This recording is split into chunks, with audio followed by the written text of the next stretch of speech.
বন্ধুরা, আজকে ভেটকির ফিলেট দেখে তো বুঝতেই পারছেন আজকে আমি কোন রেসিপি করতে চলেছি।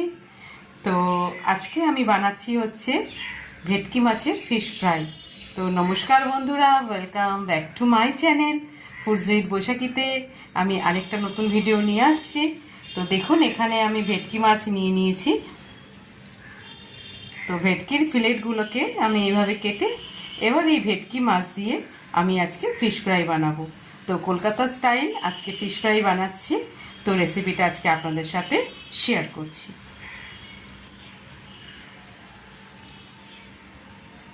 এবার আমি ফিলেটগুলোকে খুব ভালো করে ধুয়ে নেব। ধুয়ে নিয়ে আমি একটা শুকনো কাপড়ের মধ্যে প্রত্যেকটা মাছের টুকরোকে ভালোভাবে শুকনোভাবে মাছের টুকরোগুলোকে করে নেব, যাতে মাছের যে গায়ে যেন জল না থাকে সেইভাবে আমি মাছগুলোকে শুকনো করে নেব। মাছগুলো কিন্তু দেখুন আমি ধুয়ে নিয়ে এরকম শুকনো করে নিয়েছি। আমি এবার ফার্স্ট ম্যারিনেশন করব, যেটার জন্য আমার লাগছে লেবুর রস আর হচ্ছে গোলমরিচের গুঁড়ো। এটা দিয়ে আমি কিন্তু ফার্স্ট ম্যারিনেশনটা করব। প্রথমে মাছের মধ্যে আমি গোলমরিচ ছড়িয়ে দেবো, তারপরে লেবুর রস দিয়ে দিচ্ছি। প্রথমে দেখুন মাছে আমি লেবুর রসটা ছড়িয়ে দিলাম, তারপরে গোলমরিচের গুঁড়োটা দিয়ে এক একটা মাছের পিসের সঙ্গে খুব ভালো করে আমি মাখিয়ে নেব। এইভাবে প্রত্যেকটা মাছে মাখিয়ে নিয়ে আমি লেবুর রস আর গোলমরিচের গুঁড়ো দিয়ে 10 মিনিটের মতো রাখবো।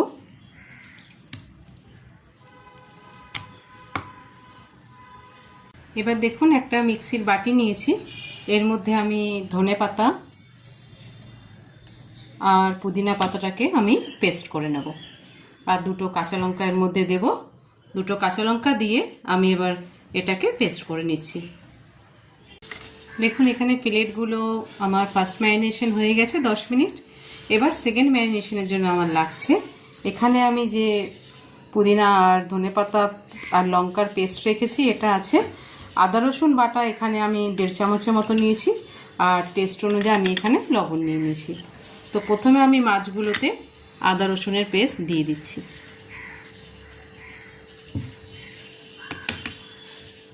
তারপরে ধনেপাতার পেস্টটা দিয়ে দিলাম। এগুলোকে খুব ভালো করে মেখে নিয়ে তারপরে আমি এর মধ্যে লবণটা দিয়ে দেবো। প্রত্যেকটা মাছের গায়ে যেন ভালোভাবে লাগে, আমি প্রত্যেকটা মাছের গায়ে আমি লাগিয়ে নিচ্ছি। মশলাগুলো দেখুন খুব সুন্দরভাবে লেগে যাচ্ছে প্রত্যেকটা মাছের গায়ে। তো এইভাবে আমি সবগুলোকে লাগিয়ে নেব, মাছের গায়ে মশলাগুলোকে লাগিয়ে নিচ্ছি।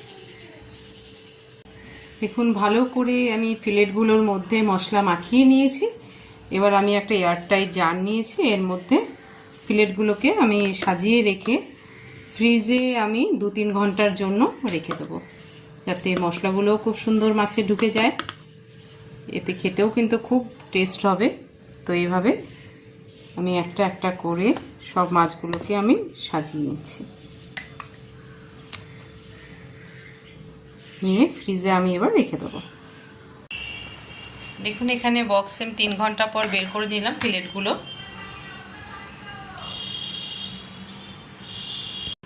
প্লেটে আমি ফিলেটগুলোকে সব বের করে নিচ্ছি। খুব সুন্দর মশলাগুলো কিন্তু লেগে গেছে মাছের গায়ে। এবার আমি এর মধ্যে একটা ডিম ফাটিয়ে দেব। ডিমটা দিয়ে আমি একবারে মেখে নেব, খুব শর্টকাটে দেখুন করব। আর কর্নফ্লাওয়ার দিয়ে নেব, আগে ডিমটা দিয়ে মাখিয়ে নিই, তারপরে কর্নফ্লাওয়ারটা দিয়ে দেবো। প্রত্যেকটা মাছের ফিলেটের গায়ে ডিমের কোটিংটা করে নিব।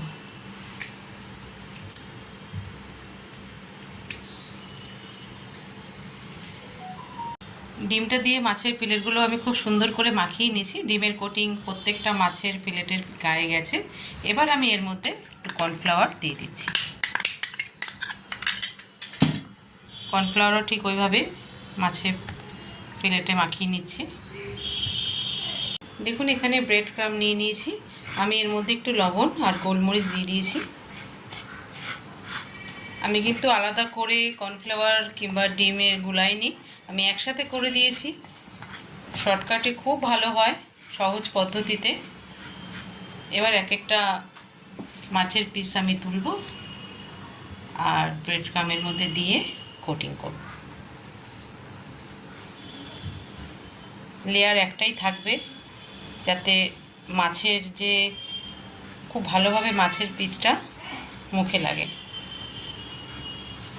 এইভাবে কিন্তু চেপে চেপে দিতে হবে, যেন মাছের গায়ে ব্রেড ক্রাম্ব খুব ভালোভাবে লেগে যায়। যেহেতু আমি একটা লেয়ার করছি,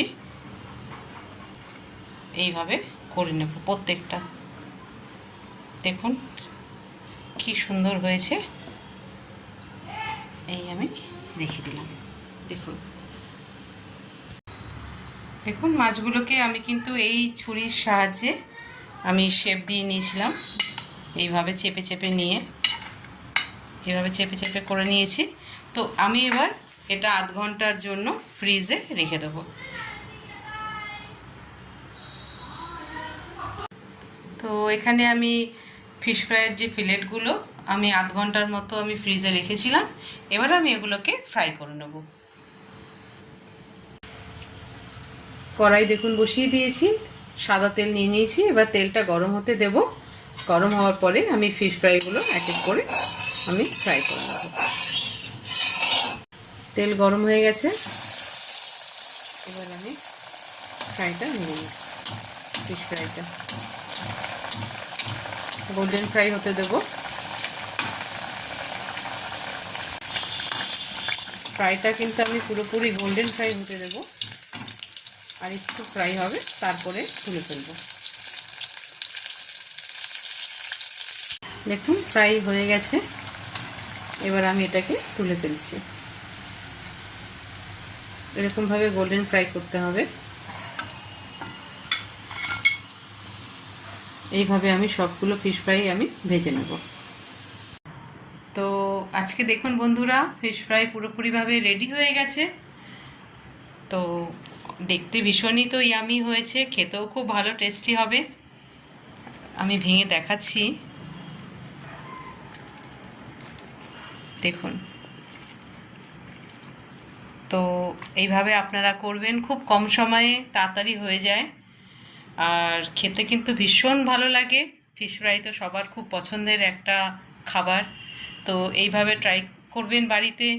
কেমন লাগলো রেসিপিটা জানাবেন। ফুডস উইথ বৈশাখী চ্যানেলটা লাইক করবেন, সাবস্ক্রাইব করবেন এবং সবার সঙ্গে শেয়ার করে দেবেন। Thank you.